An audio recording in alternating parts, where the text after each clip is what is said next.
Mm. हाँ, obviously. जी, अस्सलाम वालेकुम. Thank you very much everyone for joining.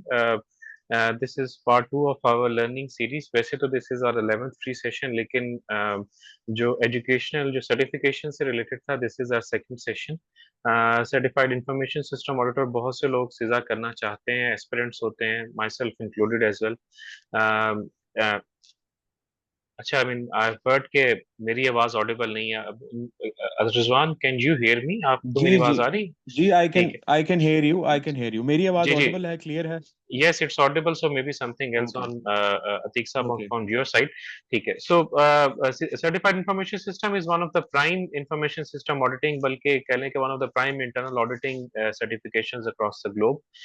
एक high in demand certification है.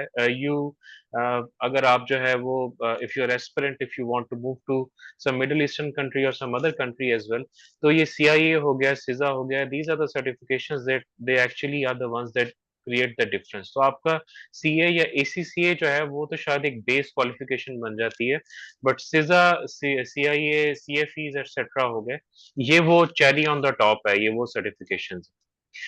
सिजा ऑब्वियसली जो है वो इंफॉर्मेशन सिस्टम ऑडिटिंग की बात करता है, but it does not mean कि ये आपसे कोई रिक्वायरमेंट करता है कि आपको कोडिंग का नॉलेज है, आप कोडर हो या लैंग्वेज को राइट कर रहे हैं कुछ. ये एक understanding of the IT in Bilal terms साहब, of. Now I have lost your voice. या जी जी. You have lost my ji. voice? नहीं नहीं, it came back, it came back.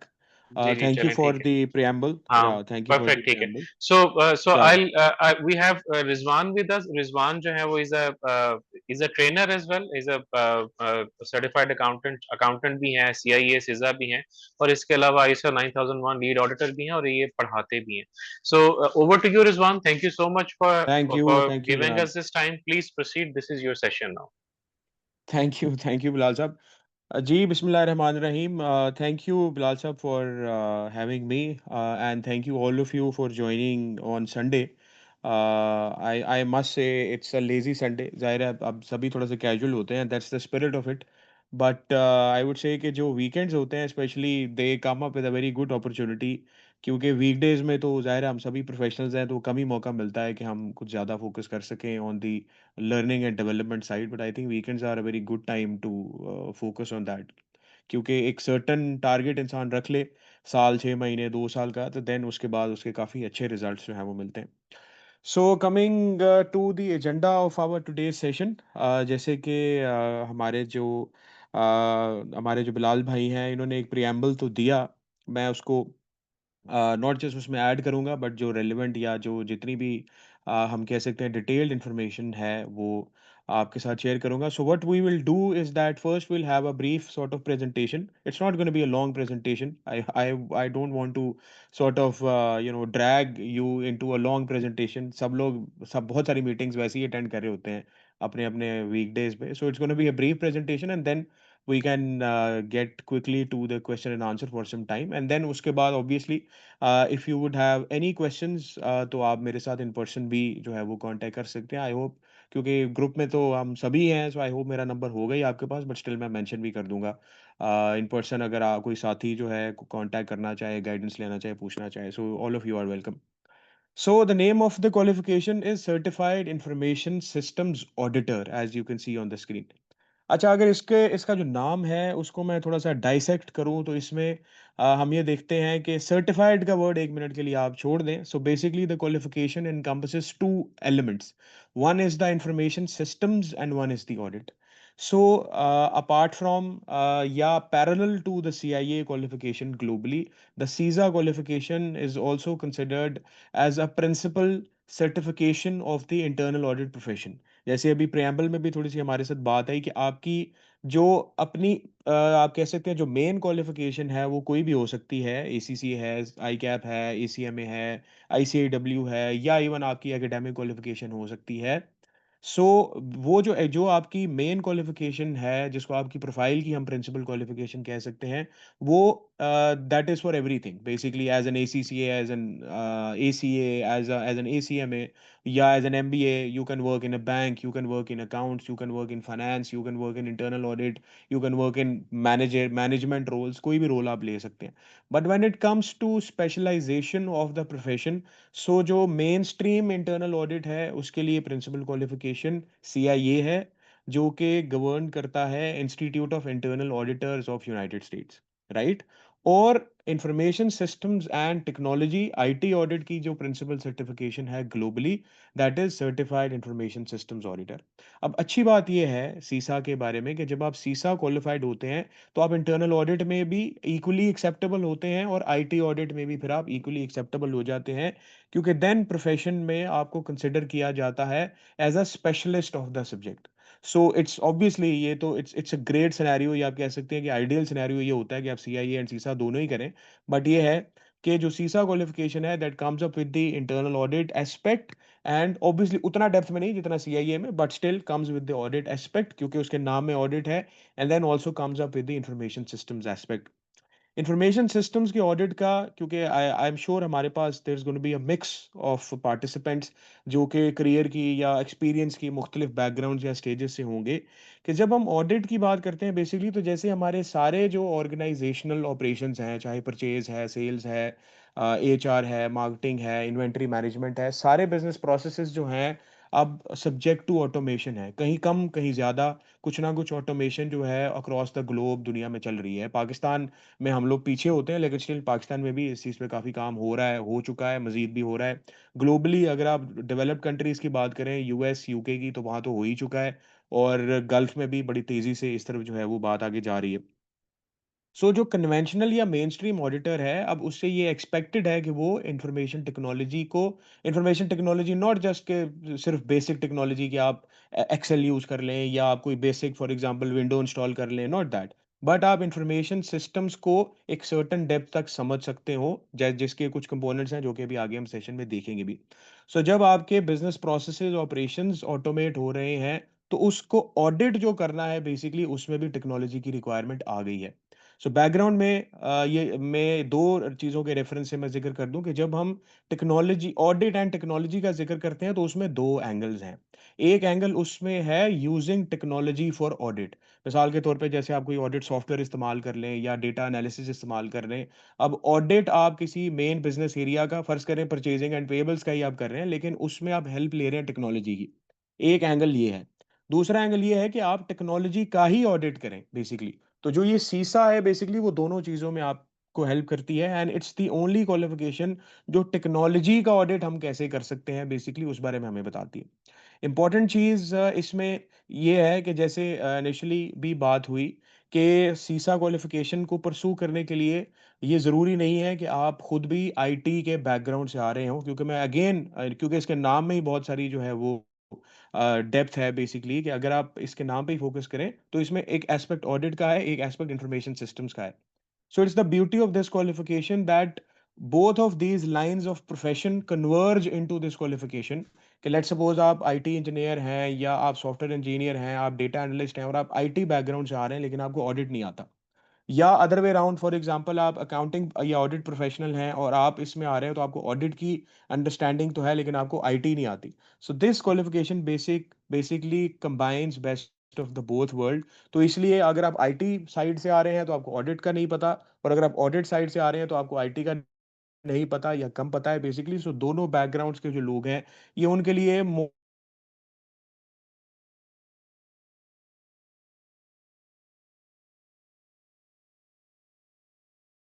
Required है, तो ये मोर और less it's gonna be the same. So as आपको आईटी का चाहिए होता है, क्योंकि बहरहाल 90% लोग इसमें जो आते हैं वो अकाउंटिंग या ऑडिट बैकग्राउंड से ही आ रहे होते हैं. सो मैं खुद भी I am principally from the accounting background, but then जब आप क्वालिफिकेशन में आते हैं देन यू लर्न, तो फिर ये आप सबके लिए हम सबके लिए बेसिकली जो है वो डूएबल हो जाती है.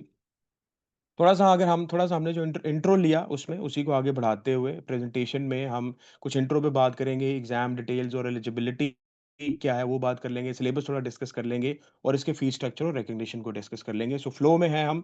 इस दौरान आपका कोई क्वेश्चन हो, कोई बात पूछना चाहें, आप चैट में डाल सकते हैं या जब क्वेश्चन एंड आंसर मैं रेफर करूँगा थोड़ी देर में इंशाल्लाह 15-20 मिनट में, तो उसके बाद फिर you are welcome to ask any questions in the session, या अगर आपको लगता है कोई अलग से कोई आप अपना पर्सनल सिनेरियो भी डिस्कस करना चाहें, you can contact me in in person as well. जी जनाब, so CISA is a globally renowned qualification for IAS and IT audit profession. ये क्वालिफिकेशन जो है ये भी ग्लोबल है, हाउएवर यूएस बेस्ड है, यानी this qualification is awarded by information systems audit and control association. So ये एक सेपरेट प्रोफेशनल बॉडी है जो कि आईटी ऑडिट के स्टैंडर्ड्स बनाती है, आईटी ऑडिट का लिटरेचर डेवलप करती है। और सीसा जो इसकी इसकी सिग्नेचर क्वालिफिकेशन है, इसाका की और भी कुछ क्वालिफिकेशंस हैं जो more focused on the IT side, यानी वो लोग जो आईटी डिपार्टमेंट्स में काम करते हैं, आईटी मैनेजर्स हैं, आईटी प्रोजेक्ट मैनेजर्स हैं एंड सो ऑन। जो सीसा इसकी जो सबसे ज़्यादा मशहूर या सबसे ज़्यादा रिनाउंड क्वालिफिकेशन है वो इसाका हमें अवार्ड करता है, एंड ये भी यूएस बेस्ड क्वालिफिकेशन है। इंटरेस्टिंग बात इस क्वालिफिकेशन के बारे में ये है कि CISA as a qualification has no direct competition from local professional bodies और लोकल अकाउंटिंग बॉडीज। मिसाल के तौर पे अगर मैं ये कहूँ कि क्या पाकिस्तान में आईटी ऑडिट की कोई प्रोफेशनल बॉडी है जो कि रिकग्नाइज्ड हो, the answer would be no. क्या इंडिया में है? Answer would be no. ISACA हमारे फॉर एग्जांपल पाकिस्तान में, पाकिस्तान की 2 अकाउंटिंग बॉडीज़ हैं, आईकैप है, एसीएमए है, यूके में 2 अकाउंटिंग बॉडीज़ हैं, एसीसी है, आईसीएडब्ल्यू है, इंडिया में आईसीएआई है, so on and so forth. हर मुल्क में मेजर जो है वो अकाउंटिंग बॉडी एग्जिस्ट करती है। But when it comes to the IT audit as a profession, क्योंकि it's an extension of the main profession of audit, तो इसमें फिर आपको कोई कॉम्पिटिशन नहीं मिलता। आप सीआईए करके सीसा करके या इवन सीआईए करके भी, अभी हम सीसा की बात कर रहे हैं, आप सीसा करके पाकिस्तान में काम करें, गल्फ जाना चाहें, यूके जाना चाहें, sky is the limit. And frankly, जैसे I am from KPMG, so I can tell you that CISA qualified professionals with even just 2-3 years of IT audit experience, अगर वो थोड़ा सा relevant experience ले लें, literally those guys have more than one offers, three offers in their hand at the same time। एक UK से होगी, एक सऊदी से होगी, एक कतर से होगी, and they have to make choice कि यार ऑफर ज्यादा है, जाना कहाँ है। And this I am telling without exaggeration basically। अगर आप थोड़ा-सा भी थोड़ा-सा कनेक्ट करें, ख़ासतौर पे वो लोग जो अकाउंटिंग फर्म्स के बैकग्राउंड से हैं या बैंक्स के बैकग्राउंड से हैं। नहीं भी हैं ऑब्वियसली उनके लिए एक बड़ा अच्छा गेटवे खुल जाता है यहाँ से to get into the mainstream of IT audit profession. फिर आप चाहे फर्म में ट्राई करें, बैंक्स में ट्राई करें, या इवन किसी भी मेन स्ट्रीम लार्ज इंडस्ट्री में ट्राई करें, पाकिस्तान में ट्राई करें, पाकिस्तान से बाहर ट्राई करें।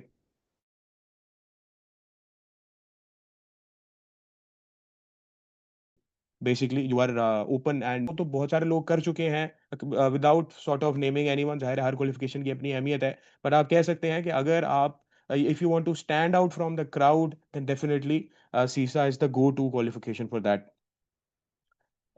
साका जो है बेसिकली ये भी 50 साल से ज़्यादा पुरानी प्रोफेशनल बॉडी है, सारी दुनिया में एग्ज़िस्ट करती है। इसलिए जैसे मैंने पहले मेंशन की, कुछ और छोटे-छोटे डिप्लोमाज़ और सर्टिफ़िकेशंस आईटी में बहुत सारे हो सकते हैं, बट आईटी ऑडिट की अगर हम बात करें तो उसके लिए यही सिग्नेचर क्वालिफ़िकेशन समझी जाती है। इस टाइम जो है वो तकरीबन 200 कंट्रीज़ में ये एग्ज़िस्ट करती है। You can imagine the presence of of the qualification. इसके मोर देन लफ्ज़ों में आप कह सकते हैं, उसका ऑफिस कह सकते हैं या उसकी प्रेजेंस कह सकते हैं। और this the qualification has equal recognition across the world. जब हम चैप्टर्स की बात करते हैं तो पाकिस्तान में भी thankfully we have 3 chapters of CISA in Pakistan, या इसाका इन पाकिस्तान, जिसमें लाहौर चैप्टर है, इस्लामाबाद चैप्टर है, कराची चैप्टर है। तो जब आप क्वालिफिकेशन के साथ रजिस्टर होते हैं बेसिकली, तो किसी ना किसी लोकल चैप्टर के साथ भी आप रजिस्टर होते हैं, उसकी मेंबरशिप भी आप लेते हैं। For example when I enrolled with ISACA the तो मैंने कराची चैप्टर की जो है वो मेंबरशिप ऑप्ट की। कराची चैप्टर ज़रा ज़्यादा बड़ा चैप्टर है तो मैंने उसकी मेंबरशिप ऑप्ट की। आप किस चैप्टर की मेंबरशिप लेते हैं, इससे आपके एग्ज़ाम पे जो है वो फ़र्क नहीं पड़ता। तो जनाब द क्वालिफ़िकेशन हैज़ अगर हम एग्ज़ाम की बात कर लें, the qualification only has one exam. ये अच्छी बात है, प्रोफ़ेशनल बंदे के लिए वैसे ही ज़्यादा मुश्किल होता है, लंबा टाइम कमिट करना या मल्टीपल एग्ज़ाम सेटिंग्स को जो है वो कमिट करना। तो इसमें आपने एक ही एग्ज़ाम देना होगा, ऑल्दो वो एक एग्ज़ाम एक अच्छा साइज़ेबल एग्ज़ाम होता है, सिलेबस का क्वांटम एक अच्छा साइज़ेबल क्वांटम है। और 4 घंटे का आपका एग्ज़ाम होता है। 4 घंटे में आपने जो है वो 150 मल्टीपल चॉइस क्वेश्चंस को आंसर करना होता है। So there are 150 questions that you have to attempt in 4 hours. Good thing is कि एग्ज़ाम जो है वो throughout the year available होता है। थ्रू आउट द ईयर का मतलब है हर मंथ में एग्ज़ाम अवेलेबल है। लाहौर में, इस्लामाबाद में, इवन फैसलाबाद में, कराची में there are different examination centres जहाँ पे आप एग्ज़ाम जो है वो दे सकते हैं। और जब आप एग्ज़ाम में एनरोल होते हैं तो फिर उसके बाद जब आपका अकाउंट बन जाता है बेसिकली, तो that your account would lead you to that page जहाँ पे आप अपने शहर को सर्च करें, उसमें जो अवेलेबल एग्ज़ाम सेंटर्स हैं वो आ जाएँगे। आप किसी भी अपनी चॉइस के एग्ज़ामिनेशन सेंटर में एग्ज़ाम दे सकते हैं। लाइक फॉर एग्ज़ाम्पल मैंने जब दिया तो मेरे घर के बिल्कुल करीब ही एक लकीली एक एग्ज़ामिनेशन सेंटर था जो इसाका से ऑथराइज़्ड था, तो वहाँ पे आई हैड द अपॉर्च्युनिटी कि मैं एग्ज़ाम जो है वो दे सकूँ। सो सारा साल अवेलेबल है, फ्लेक्सिबिलिटी है। फ्लेक्सिबिलिटी का फ़ायदा ये है कि आप तब एग्ज़ाम दें जब आप बहुत अच्छा वेल प्रिपेयर्ड हैं, राइट? लेकिन फ्लेक्सिबिलिटी का नुकसान जो कि ज़्यादातर लोग नुकसान में ही उसको कन्वर्ट कर लेते हैं, और वो नुकसान ये होता है कि they keep on delaying it. Like अगर अभी अगस्त चल रहा है और लेट्स सपोज़ एक एग्ज़ाम्पल है कि आप प्लान करते हैं कि यार मुझे सितंबर में एग्ज़ाम देना है, तो सितंबर में आप नहीं देंगे, फिर आप अक्टूबर में डिले कर देंगे, फिर नवंबर आ जाएगा, फिर दिसंबर आ जाएगा, ईयर एंड की क्लोजिंग्स आ जाएँगी। And what we generally do is that we keep on delaying it till the point के जहाँ पे हम दे ही नहीं पाते इसको बेसिकली। सो हमने बेसिकली इस फ्लेक्सिबिलिटी को यूटिलाइज़ करने का टारगेट रखना होता है जब भी हम इस क्वालिफ़िकेशन को परस्यू करें। इसकी हम एलिजिबिलिटी की बात करें, यानी एग्ज़ाम में एनरोल होने के लिए, एलिजिबल होने के लिए क्या चाहिए? तो जनाब आपको प्रायर क्वालिफ़िकेशन की रिक्वायरमेंट वो नहीं माँगते। यूएस क्वालिफ़िकेशन में बेसिकली जो मैकेनिज़्म होता है रजिस्टर करने का, थोड़ा-सा यहाँ वो रेलेवेंट होगा, मैं वो आपके साथ शेयर कर देता हूँ कि यूएस क्वालिफ़िकेशंस में you first resistor with that professional body as a member. Right? जैसे पाकिस्तान क्वालिफ़िकेशंस में या यूके क्वालिफ़िकेशंस में क्या होता है कि आप रजिस्टर होते हैं एज़ अ स्टूडेंट, आप सारे पेपर्स पास करते हैं और जो रिलेवेंट या रिक्वायर्ड नम ईयर्स ऑफ एक्सपीरियंस है वो आप लेते हैं, फिर आप मेंबरशिप फ़ी पे करते हैं, देन आप मेंबर बनते हैं। सो यूके या पाकिस्तान क्वालिफ़िकेशंस में, पाकिस्तान में भी चूँकि हमने यूके से ही सिस्टम लिया हुआ है सारा, तो पाकिस्तान या यूके क्वालिफ़िकेशंस में मेंबर का मतलब ये होता है कि आप क्वालिफ़ाइड भी हैं, राइट? बट अमेरिकन क्वालिफिकेशंस में मेंबर का मतलब तब होते हैं जब आप सर्टिफाइड होते हैं या चार्टर होल्डर होते हैं, depending upon the name and nature of your qualification. So जब आप इसाका या सीसा के एग्जाम के लिए भी रजिस्टर होते हैं, सो फर्स्ट आप मेंबरशिप लेते हैं, एंड देन मेंबरशिप लेने के बाद membership is just like you create a Facebook account, that you create your account, pay the membership fee and then you are a member.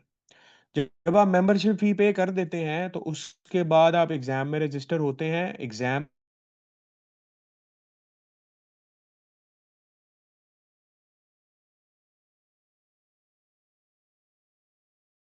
Submit करना है basically. ये 5 साल का एक्सपीरियंस कोई भी रेलेवेंट एक्सपीरियंस हो सकता है, जिसमें आईटी ऑडिट है, आईटी है, इंटरनल ऑडिट है, या इवन अकाउंट्स का एक्सपीरियंस भी हो। बेसिकली एक फॉर्म आपको फिल करना होता है, सो वो कोई मुश्किल रिक्वायरमेंट नहीं है, वो मैनेजेबल होता है।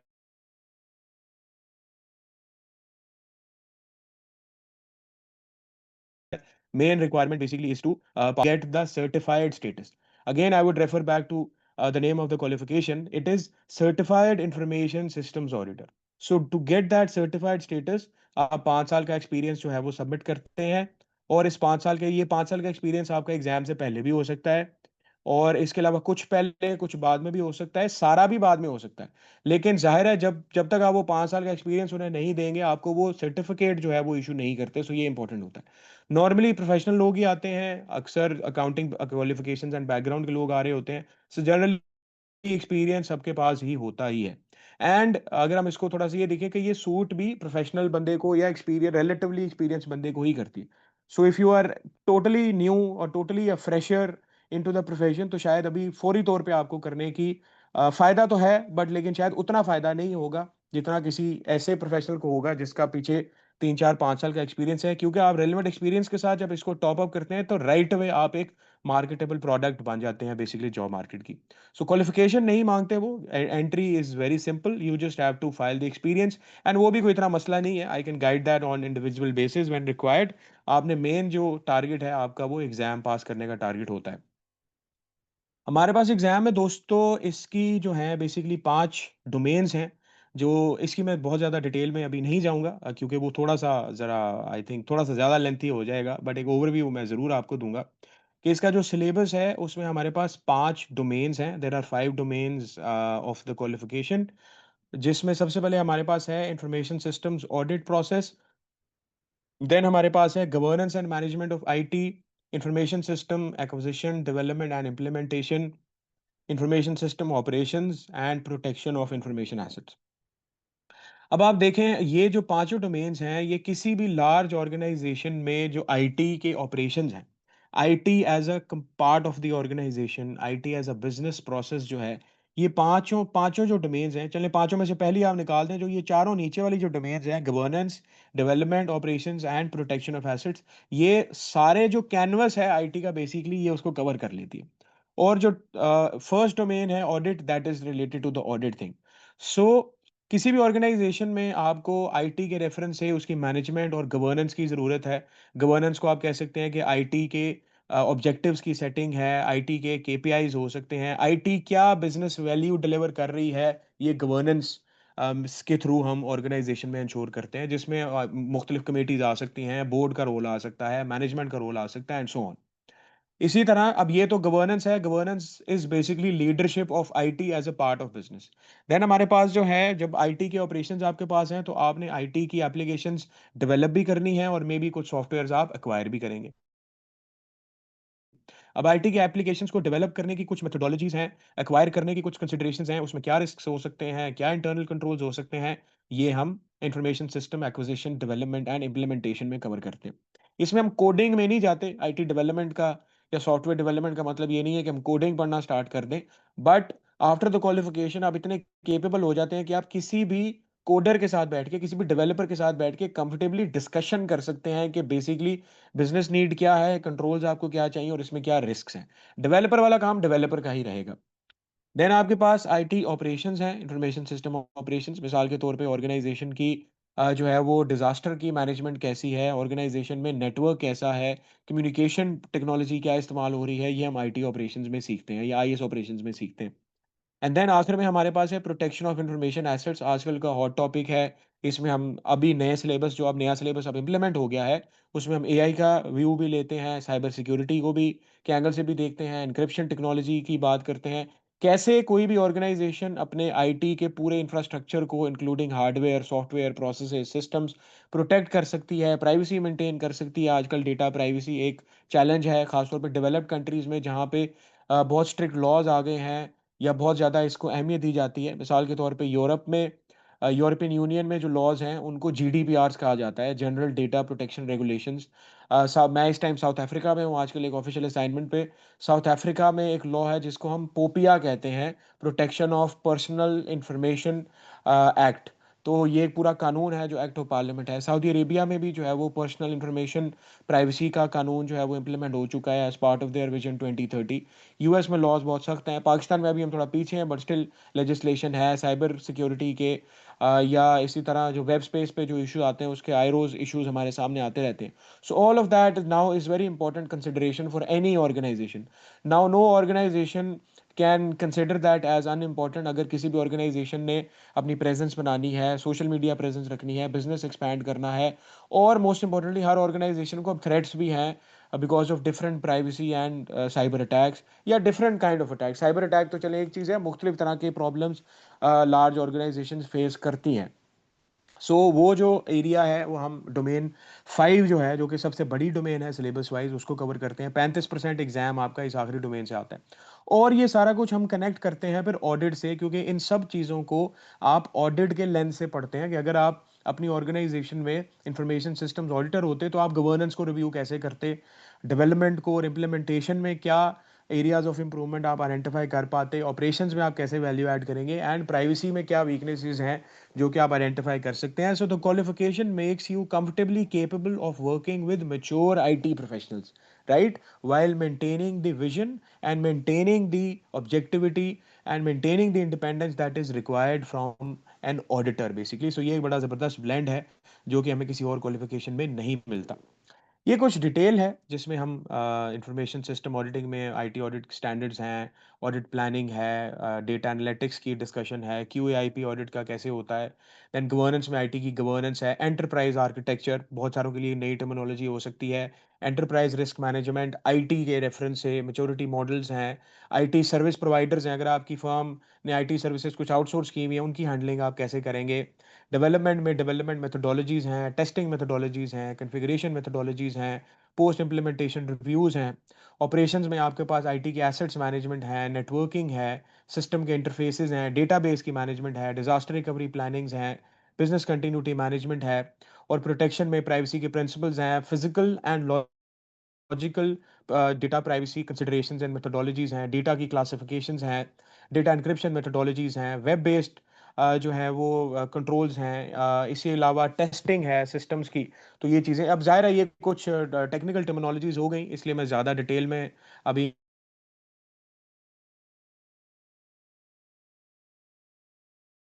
इनकी नहीं जाऊँगा। कोई हमारा साथी इसमें किसी को सपोर्ट चाहिए हो तो अच्छे अंदाज में या कितनी डेप्थ में हम इन सब चीज़ों को पढ़ते हैं और साथ-साथ आईटी एज़ ऑडिटर जो है बेसिकली वो भी लैंडस्केप या वो भी जो लेंस है वो हम मेंटेन रखते हैं।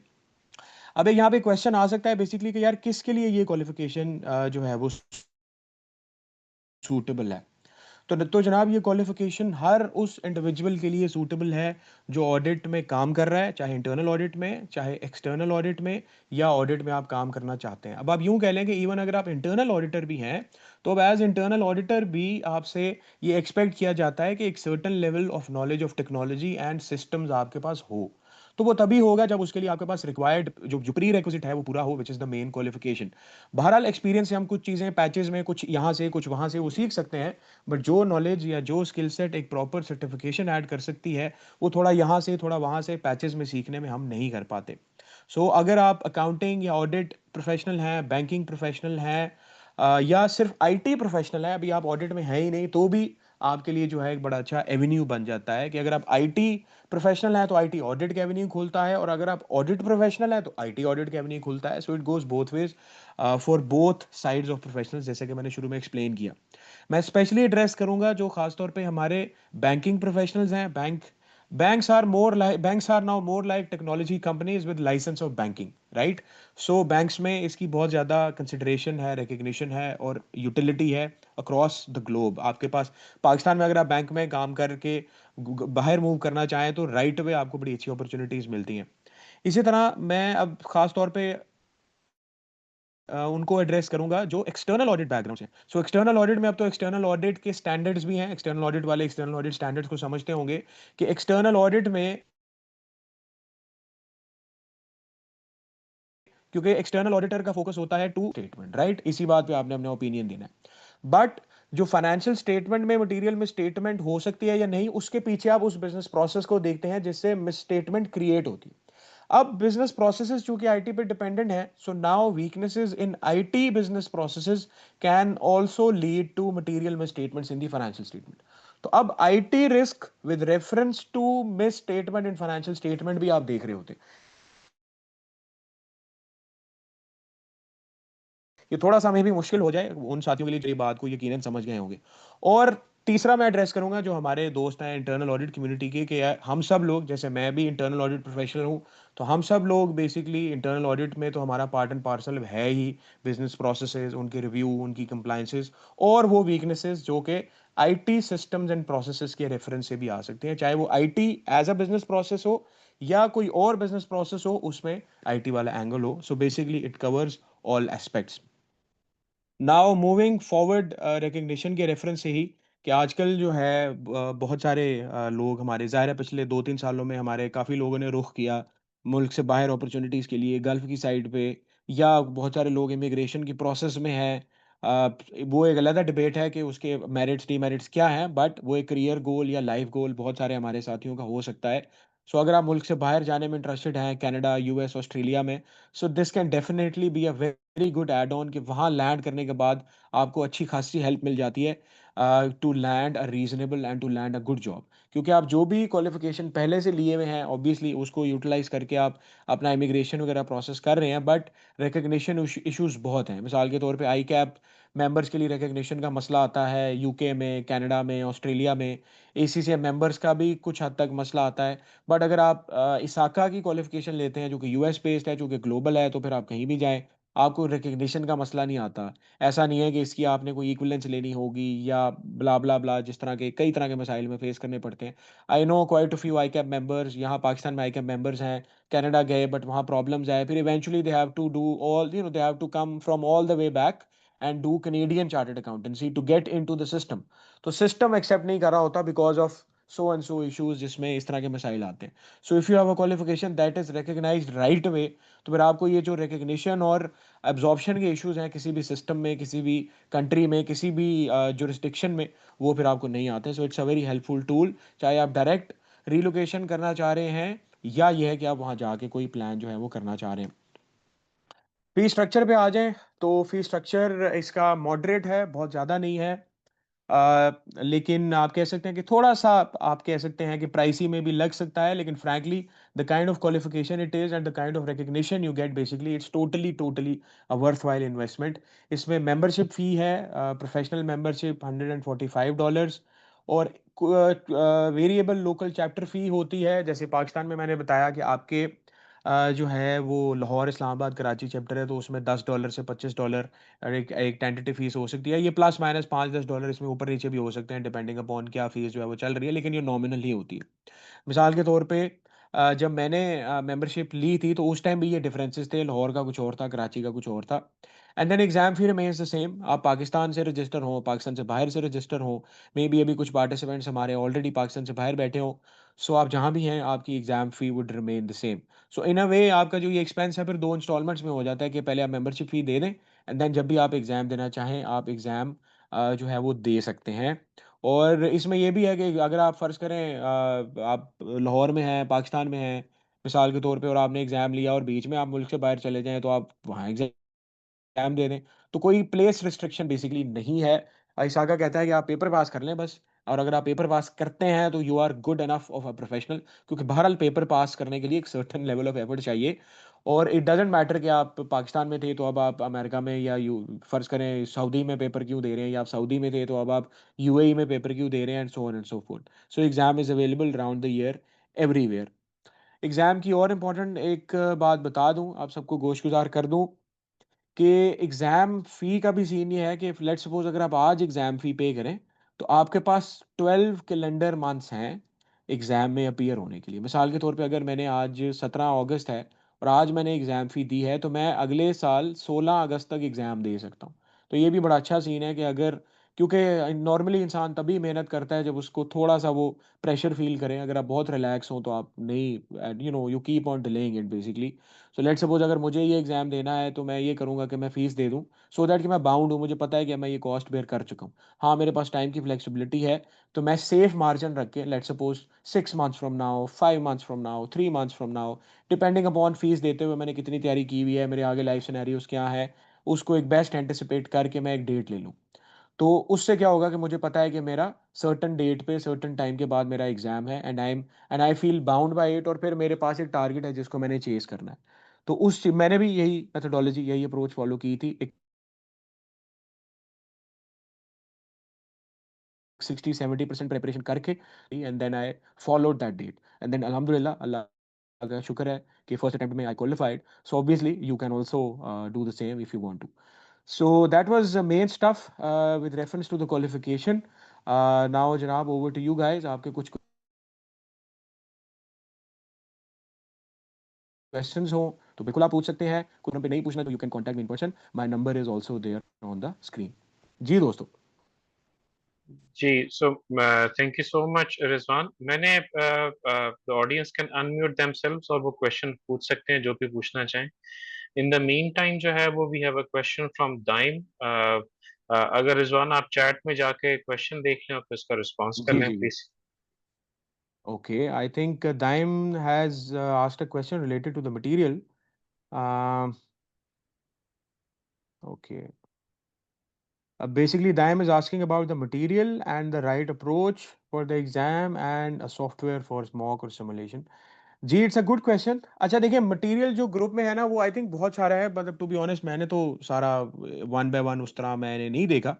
बट मैं जो मटेरियल इसमें रेलेवेंट है मैं वो बता देता हूँ। इसमें सबसे मेन रेलेवेंट मटेरियल एक ही है बेसिकली, और वो है इसाका का अपना स्टडी मैनुअल, जिसको एग्ज़ाम प्रेप कहते हैं, और इसाका के ही पब्लिश्ड क्वेश्चंस। सो इसकी प्रिपरेशन में आपके पास बहुत ज़्यादा अनलिमिटेड क्वेश्चंस नहीं होते। जो इसाका का एग्ज़ाम बैंक है या क्वेश्चन बैंक है, उसमें 1000 क्वेश्चंस होते हैं, और वो ही जो है हमें करने होते हैं, और वो इतने चैलेंजिंग होते हैं कि वो आपको एग्ज़ाम के लिए प्रिपेयर कर देते हैं। बट उसकी अप्रोच ये होती है कि जब आप डोमेन वाइज़ फ़र्ज़ करें, डोमेन 1 की, 2 की, 3 की, जब हर डोमेन कर लें, तो don't do all the questions at once when you have studied that domain basically. क्योंकि ऑप्शंस जब आप पढ़ते हैं, लेट्स सपोज़ एक क्वेश्चन है फॉर एग्ज़ाम्पल जो डोमेन 3 से है मिसाल के तौर पे, बट ज़रूरी नहीं है कि ऑप्शन भी डोमेन 3 से हों। So maybe the options are going to be a mix of some other domains as well, क्योंकि बहरहाल क्वेश्चंस थोड़े से थॉट प्रोवोकिंग होते हैं। सो इसकी बेस्ट मेथोडोलॉजी, जैसे आपने मेथोडोलॉजी भी पूछी, वही होगी कि लेट्स सपोज़ अगर आपने डोमेन पढ़ी है, तो आप उसके कुछ क्वेश्चंस कर लें, उसके उसके बाद and then one by one आप डोमेन्स अपनी स्टडी मुकम्मल करें, and once you have studied well, then फिर आप एज़ अ कॉम्बिनेशन या एक सेशन में फिर सारी डोमेन्स के क्वेश्चंस करें। मिसाल के तौर पे 10-10 क्वेश्चंस आप पाँचों डोमेन के करेंगे, तो आपके 50 क्वेश्चंस इन अ सिटिंग बनेंगे। So you have to make sure basically that you utilize them in the best way. You make best use of the limited number of questions that are available to you. एक और बहुत बहुत ज़्यादा important चीज़ मैं बता दूं कि specially सीसा से रिलेटेड, क्योंकि ये बहुत इन डिमांड क्वालिफिकेशन है, तो जहाँ बेसिकली जहाँ डिमांड होती है, जहाँ फूल होते हैं शहद की मक्खियाँ वहीं आती हैं। कि सीन ये है कि इसके रेलेवेंट से फ्रॉड और झूठ बहुत ज़्यादा है। लोग बेसिकली तरह-तरह के डंप्स, तरह-तरह के स्टडी पैक्स, क्वेश्चंस ऑफ़र कर रहे होते हैं। ख़ास तौर पे हमारे एक पड़ोसी मुल्क में, मैं नाम चले नहीं लूँगा, वो ऑफ़र करते हैं, वो ये भी ऑफ़र करते हैं पैसे दे दें, आपका एग्ज़ाम सॉल्व कर देते हैं। कुछ लोग गल्फ़ में भी एक्टिव हैं कि पैसे दे दें, आपका एग्ज़ाम सॉल्व कर देंगे, या आपको पास्ट एग्ज़ाम क्वेश्चंस जिन्हें वो डंप्स कहते हैं, वो ऑफ़र कर रहे होते हैं, या तरह-तरह के आपको ऑनलाइन इन सॉफ्टवेयर्स और आपको ऑनलाइन ऐसे पेजेस मिल जाएँगे, जो इसके क्वेश्चंस ऑफ़र कर रहे हैं। इसमें से कोई भी चीज़ रिलायबल नहीं है बेसिकली। क्योंकि देखिए, कोई भी चीज़ अगर आप अनऑथराइज़्ड सोर्स से लेंगे, उसकी क्या क्रेडिबिलिटी है बेसिकली। सो जब उसकी चूँकि क्रेडिबिलिटी नहीं है, तो आप सही कॉन्सेप्ट को भी आपके वो ख़राब कर दें, और बाद में आपकी सारी मेहनत, टाइम, इन्वेस्टमेंट, पैसे, आप एक इमोशनल कैपिटल भी इन्वेस्ट करते हैं जब आप किसी चीज़ को चेज़ कर रहे होते हैं, टारगेट को फ़ॉलो कर रहे होते हैं, वो सब कुछ ज़ाया जाएगा। So the only recognised material that you have to use is the ISACA study इस ISACA study book and the ISACA question bank. I think group में भी जो है, आई एम नॉट श्योर, चलें मैं उस पे नहीं कमेंट करता कि ग्रुप में क्या है, क्या नहीं है। There are multiple reasons of not commenting on that. So I am just saying कि अच्छा ऑथराइज़ क्या है, सो क्या है, जो कि जो है फॉलो होता है, और हम जो क्वालिफिकेशन फॉलो कर रहे हैं, तो जेन्युइन मेथोडोलॉजी एंड जेन्युइन जो स्टडी मटेरियल है, उसी को ही हम जो है वो रिकमेंड करेंगे। इसके अलावा कोई भी कुछ भी अगर आपको ऑफ़र कर रहा है बेसिकली, सो उसकी क्रेडिबिलिटी कोई नहीं है बेसिकली, वो फिर आप एक खामखा जो है इतना बड़ा रिस्क ले रहे हैं। सो अप्रोच भी मैंने आपके साथ शेयर कर दी, और इसके अलावा जो है मैंने आपके साथ जो है स्टडी मटेरियल कौन-सा है वो भी शेयर कर दिया। अगर आप आईटी ऑडिट बैकग्राउंड से हैं या नहीं हैं, जिस दिन आप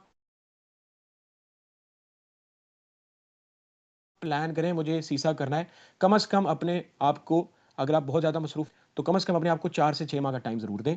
अगर आप बहुत ज़्यादा जल्दी करेंगे, तो फिर मेबी आपको वो रिज़ल्ट, किसी सॉफ्टवेयर सिमुलेशन वगैरह की आपको ज़रूरत नहीं है।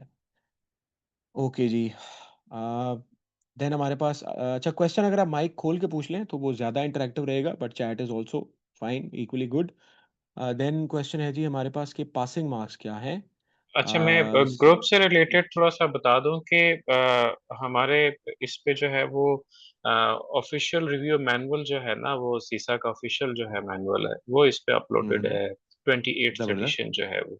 सो ठीक वो है। चैट में है, इफ अगर कोई इसको इस्तेमाल करना चाहता है, 28th edition official review manual ISACA का पड़ा हुआ है। एज़ ऑफ जी, जी, नाउ दैट्स द यही लेटेस्ट वन। ये लेटेस्ट वन है, कोई उसको लेना चाहे, बिल्कुल। इस्तेमाल करना चाहे तो उससे करे। इसके अलावा वो लोगों की स्टडी गाइड्स बनाई हुई हैं, इस तरह की चीज़ें हैं, वो दैट्स अ सेपरेट मैटर। लेकिन ये कि अगर जी। आप ये कहना चाहें तो जो ऑफ़िशियल रिव्यू मैनुअल है, स्टडी मटीरियल, क्वेश्चन बैंक नहीं है हुँ, हमारे पास इस पे, बट जो है हुँ, वो हुँ। स्टडी मैनुअल इस पे पड़ा हुआ है। चलें, चलें, अच्छा ये हमें क्लैरिटी भी हो गई कि वो चीज़ हमारे पास अवेलेबल है, तो जो साथी उसको इस्तेमाल करना चाहे वो कर सकता है। पासिंग मार्क्स की मैं बात कर देता हूँ। देखें, पासिंग मार्क्स जो है ना बेसिकली अमेरिकन क्वालिफ़िकेशंस में एग्ज़ैक्ट पासिंग मार्क्स शेयर नहीं किए जाते। अच्छा, अब इसमें जो टोटल स्कोर इसाका जो बताता है बेसिकली वो है 800, और जो पासिंग मार्क्स, अभी इसको मैं थोड़ा-सा एक्सप्लेन करूँगा पूरा। यानी on the surface of it आपके जो पासिंग मार्क्स होते हैं बेसिकली वो 450 एंड अबव होते हैं। यानी उस रेफरेंस से अगर आप देखें तो ये आपके कोई जो है लिटिल ओवर 55% आपके जो है वो बन जाते हैं। अच्छा जी, बट ये स्केल्ड स्कोर होता है। स्केल्ड स्कोर का मतलब ये है कि आपके जो पासिंग मार्क्स होते हैं बेसिकली वो वेरी करते हैं फ्रॉम एग्जाम टू एग्जाम। मिसाल के तौर पे, क्योंकि अमेरिकन क्वालिफिकेशंस बहुत ज़्यादा रिसर्च बेस्ड होती हैं, सीसा is a very research oriented qualification. मिसाल के तौर पे अगर मैं और आप इकट्ठे बैठ के एग्जाम दे रहे हैं एक ही दिन में, एक ही टाइम पे, एक ही सेंटर में, तो मुझे जो क्वेश्चंस आए होंगे, कुछ उसमें सिमिलर भी हो सकते हैं, बट मेरा exam will be different from your exam. और मुझे जो क्वेश्चंस आए होंगे, उनका एक सर्टेन टफनेस लेवल है, जो कि बेस्ड ऑन रिसर्च इसाका ने एस्टेब्लिश किया हुआ है। हर क्वेश्चन का एक टफनेस लेवल मार्क्ड होता है सिस्टम में। वो कैसे डिटरमिन होता है कि आप जो क्वेश्चंस आपके सामने आते हैं, जब आप उनको आंसर करते हैं, तो इसाका उसके रिस्पॉन्सेज़ नोट करता है हर क्वेश्चंस में, जिससे उनको पता चलता है कि ये पर्टिकुलर क्वेश्चन कैंडिडेट्स के लिए कितना मुश्किल था। मिसाल के तौर पे एक क्वेश्चन अगर सारे ही ठीक कर दें, तो इसका मतलब है बहुत आसान है।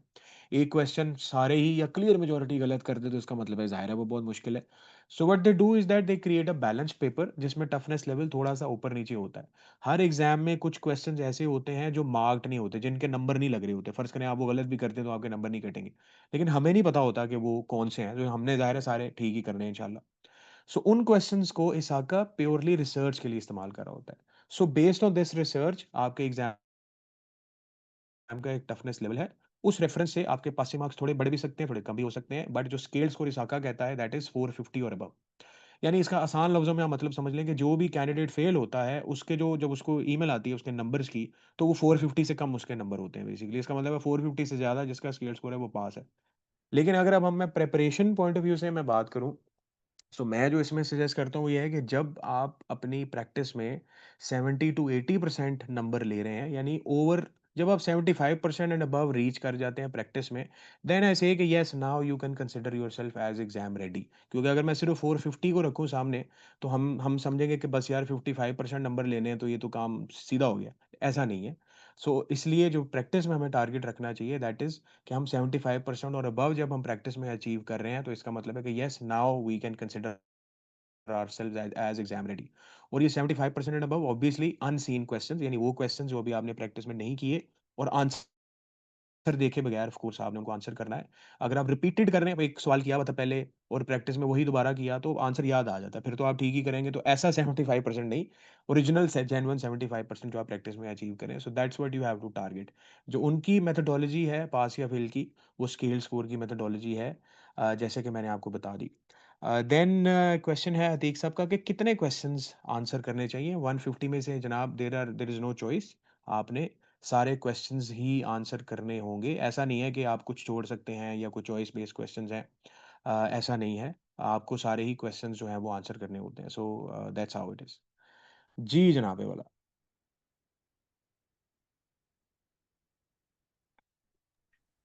Mic's open. I mean, obviously this जी, is जी, an जी। If you exclusive can ask session. Question you can या। I would like के लोग पूछें, सवाल अपना पूछें।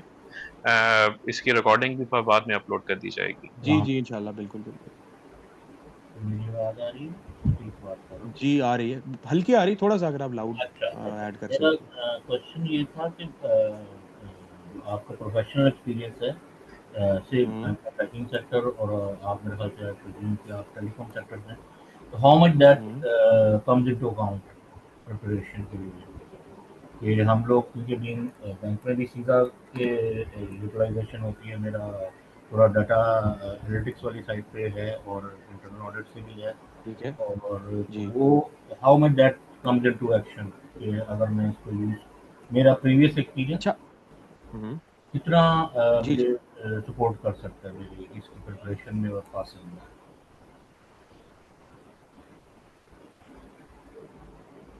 ओके।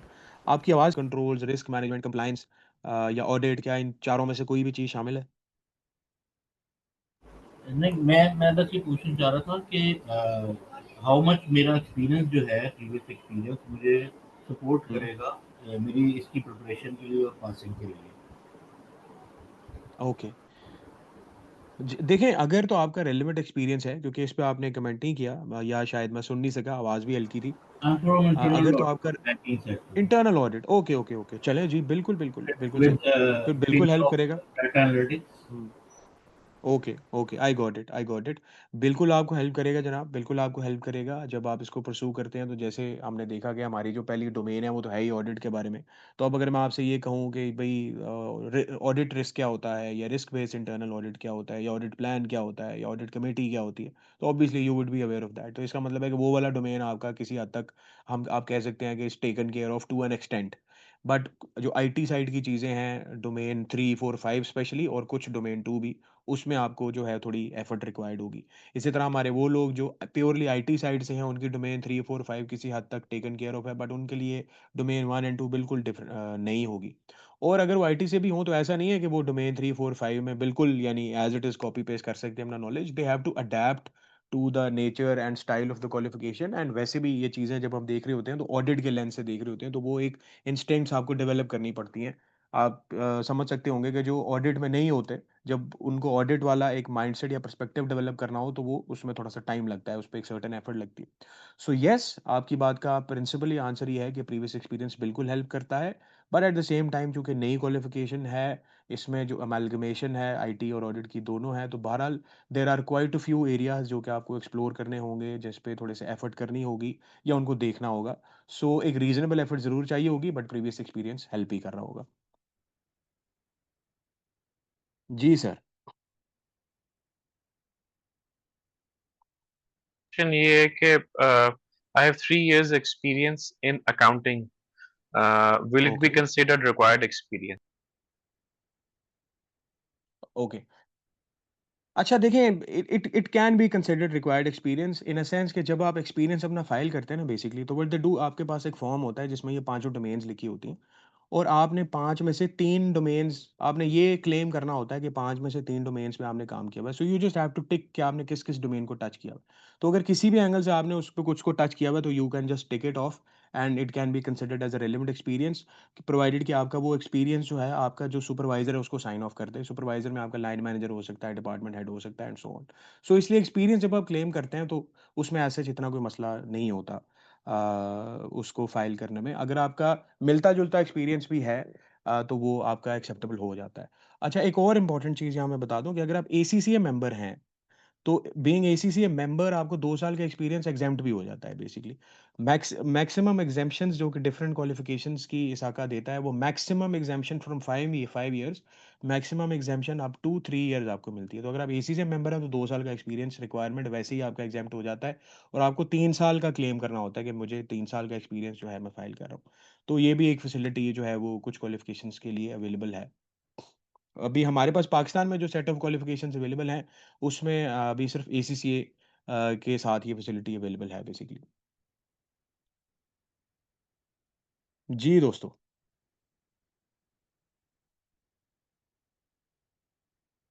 अच्छा, एक चीज़ अगर मैं आपके साथ स्क्रीन पे शेयर करके आपको दिखा दूँ, तो उससे जो हम बात कर रहे थे, वो थोड़ा-सा मज़ीद कुछ उसमें हमें क्लैरिटी आई थिंक मिल जाएगी। तो मैं ये वाला जो प्रेज़ेंटेशन है, इसकी शेयरिंग बंद करता हूँ।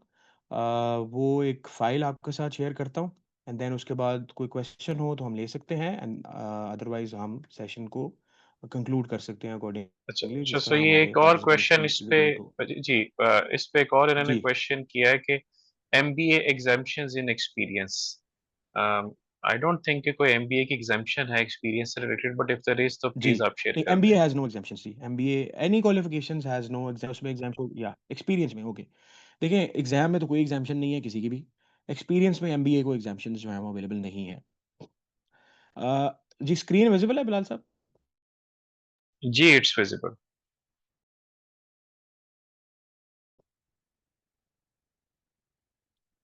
ओके जी। अच्छा, अब इसमें अगर मैं आपके साथ जो है वो शेयर करूँ एक चीज़। यहाँ पे आप देख सकते हैं बेसिकली ये इसाका की सर्टिफ़िकेशंस हैं जो कि हमारे सामने हैं स्क्रीन पे बेसिकली। तो इनकी जो मशहूर ज़माना क्वालिफ़िकेशंस हैं दैट वी कैन सी, सीसा है सबसे पहले, देन आपके पास जो है वो सी रिस्क है, जिसका फ़ोकस जो है वो रिस्क एंड कंट्रोल्स पे होता है। अब अगेन ये इसमें लेंस ऑडिट का नहीं होगा, लेंस इसमें रिस्क का होगा।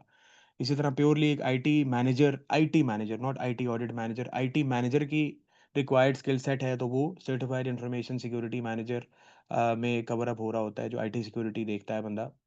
देन आपके पास certified in governance of enterprise IT, ये आपके पास एक क्वालिफिकेशन अवेलेबल है। So now you have different qualifications and streams available. Then आखिर में डेटा से रिलेटेड है, डेटा प्राइवेसी इंजीनियर, उसकी क्वालिफिकेशन है। एंड देन इन्होंने अभी एक एआई ऑडिट की सर्टिफिकेशन भी लॉन्च कर दी है, वो यहाँ स्क्रीन पे तो नहीं है, मैं अलग से बता रहा हूँ, लेकिन उसका फ़ायदा तभी है जब आपने पहले सीसा क्वालिफिकेशन जो है वो की हो। अब सीसा को अगर आप देखें, तो सीसा का जो डिस्क्रिप्शन है basically designed for IT IS auditors, control assurance and information security professionals. तो आप किसी भी साइड से ऑडिट से अगर आपका कोई भी ताल्लुक है, इवन अकाउंट से भी अगर आपका कोई ताल्लुक है, तो this can be the qualification for you. Experience आपको चाहिए 5 साल का। और अब आप देखें, ये आप पढ़ सकते हैं, experience in I S I audit, control, assurance. Assurance external audit को हम कह रहे होते हैं, वो अब अश्योरेंस आपकी प्योरली एक्सटर्नल ऑडिट वाली भी हो सकती है, या इंटरनल ऑडिट के रेफरेंस है वो भी हो सकती है। Experience waivers are available for a maximum of 3 years, जिसमें से मैंने बताया कि अगर आप एसी से मेंबर हैं तो 2 साल का एक्सपीरियंस आपको एग्जेम्प्ट हो जाता है। ये डोमेन्स हैं, जैसे हमने 5 डोमेन्स का जिक्र किया, जिसमें हमारे पास जो है ये नई जो फॉर्मुलेशन आई है, उसमें कुछ परसेंटेजेस उन्होंने ऊपर नीचे किए हैं। ये मिक्स है हमारे पास डोमेन्स का, जिसमें सबसे ज़्यादा इंपॉर्टेंस जो है वो डोमेन 4 और डोमेन 5 को दी गई है। Auditing process, governance, information system development, operations and protection of assets. And exam मुख्तलिफ एग्ज़ाम लैंग्वेजेस में अवेलेबल है। ऑब्वियसली हम इंग्लिश को ही जो है वो टेकअप कर रहे होंगे, और एग्ज़ाम की जो लेंथ है वो 4 आवर्स है, with 240 with 150 multiple choice question. सो आप कह सकते हैं कि ये जो समरी है हमारे पास क्वालिफिकेशन के रेफरेंस से ही हमारे पास अवेलेबल है। So round the year exam available है जनाब। I would say it's a good, not good, it's a great add-on with reference to the overall skill set that you may have। आप audit में हैं existing, चाहे internal audit में हैं, external audit में हैं या नहीं है तो जाना चाह रहे हैं। अगर आप बैंकिंग में हैं, बैंकिंग में आप आईटी में हैं, या वैसे भी आईटी में आप किसी सॉफ्टवेयर हाउस में भी हैं और आप ये वाला एवेन्यू खोलना चाहते हैं, this is a go to qualification. Financial sector में है, there is a huge demand for information security audit professionals. और अगर आप मेन स्ट्रीम, सो किसी भी एंगल से आप आ रहे हो, अगर आप ऑडिट में एक्सेल करना चाहते हैं, तो आप सीसा डेव क्वालिफिकेशन को यू शुड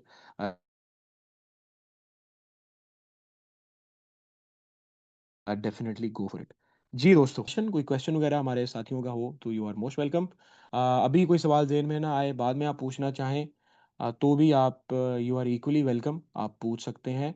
कोई हेजिटेट करने की ज़रूरत नहीं होगी। मैं नंबर एक दफ़ा स्क्रीन पे दोबारा साथियों की कंजम्पशन के लिए शेयर कर देता हूँ। चैट में आई थिंक कुछ और हमारे सामने आया है।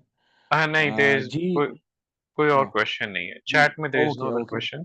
जी जी जी जी, okay, it is addressed, all right जी। ठीक जी। हो गया जनाब, thank you very much for thank being part of the session. Bilal साहब, यू। आपके रिमार्क्स। जी जी sir, thank you so much Rizwan. Glad कि माय आपने प्लेजर। काफी टाइम दिया, और obviously answered so many questions. एक प्राइम सर्टिफिकेशन है, obviously it's it adds great value and good value as well. उन लोगों के लिए there was a question that was asked, उसमें अगर कोई बंदा, जैसे for example I had some take on it as well, आपने तो ऑब्वियसली अच्छा ऐड किया। जो इंटरनल ऑडिटर्स इंटीग्रेटेड ऑडिट कर रहे होते हैं, जनरली जो हुँ। आईटी ऑडिटर्स के साथ बैठ के भी काम कर रहे होते जी, जी, जी, जी, हैं जी, जी, इन, जी, हाँ, जी। आईटीजीसीज या एप्लीकेशन कंट्रोल्स को देख रहे होते हैं। फॉर एग्जांपल, ये जो टर्मिनोलॉजीज हैं, आपको अगर इन जेएस का चीजों का पता है, टेलनेट है, एसएसएच लेयर है, एसएसएल लेयर्स हैं, फायरवॉल्स का हुँ। पता है, बेसलाइन या दे शुड कॉन्फ़िगरेशंस के डेफिनिटली गो बारे में फॉर इट। पता है। ये ये जो ये एलिवेट कर चीजें, देगा इन हाँ, सबको। आरटीओस क्या है, आरपीओस क्या होते हैं, बीआईए हुँ। बीसीपी क्या होता है, DR primary, tertiary, secondary, etcetera. If you guys know these things, और आप अपने रेगुलर इंटरवल्स पे इन चीजों को सुनते भी हैं और इस पे काम भी कर रहे हैं, या इसके ऊपर जो है ना आप अपने ऑडिटर्स, दूसरे आईटी साइड के ऑडिटर्स के साथ बैठ के डिस्कशंस करते हैं, तो फिर ये आपको क्वालिफिकेशन जरूर करनी चाहिए। बहुत अच्छी सर्टिफिकेशन है, बहुत वैल्यूएबल है। रिजवान ने जैसे आपको कहा है कि कुछ सर्टिफिकेशंस हैं जो पूरी दुनिया में जिनकी ग्लोबल एक्सेप्टेंस है, और सीआईए सिजा वगैरह हो गया, ये पाकिस्तान से बाहर निकल जाए, आईसीडब्ल्यू भी किसी जगह पे एक्सेप्टेबल होगा नहीं होगा, लेकिन सीआईए हम्म, सिजा पूरी दुनिया में माना जाएगा। इसके एब्सोल्युटली। अलावा कहीं और ऐसा नहीं है कि किसी और की जो है ना वो सर्टिफिकेशन, ये दो वो हैं जो कि ग्लोबली रिकग्नाइज्ड हैं, सेम एग्जाम बिल्कुल। Across the globe, very valuable. बहुत अच्छा रिजवान आपने सेशन कंडक्ट किया, I am so my pleasure grateful. जनाब, थैंक यू। बहुत से लोगों के मिथ्स और क्वेश्चंस आंसर हुए होंगे। If anyone wants to learn more और गेट इन टच, तो रिजवान का नंबर यहाँ पे अवेलेबल है, you guys can reach out, connect with him, और इंशाल्लाह ताला ग्रुप के रिसोर्सेज को लें। बाकी if there is any help needed तो आप रिजवान को भी अप्रोच कर सकते हैं, आप ग्रुप में भी सवाल पूछ सकते हैं। Rizwan generally is very very kind enough कि वो जो है ना प्रॉम्प्टली आंसर करते हैं। Thanks again, Rizwan. Will formally thank close you the जी, session thank you now. All of you Thank you. Participating on a Sunday. इंशाल्लाह गपशप रहेगी और आगे भी करते रहेंगे ऐसे सेशंस। अभी मैं ज़रा वापस आ जाऊँ इंशाल्लाह, तो आईएसओ 9001 का इंशाल्लाह प्लान है, वो करते हैं सेशन इंशाल्लाह।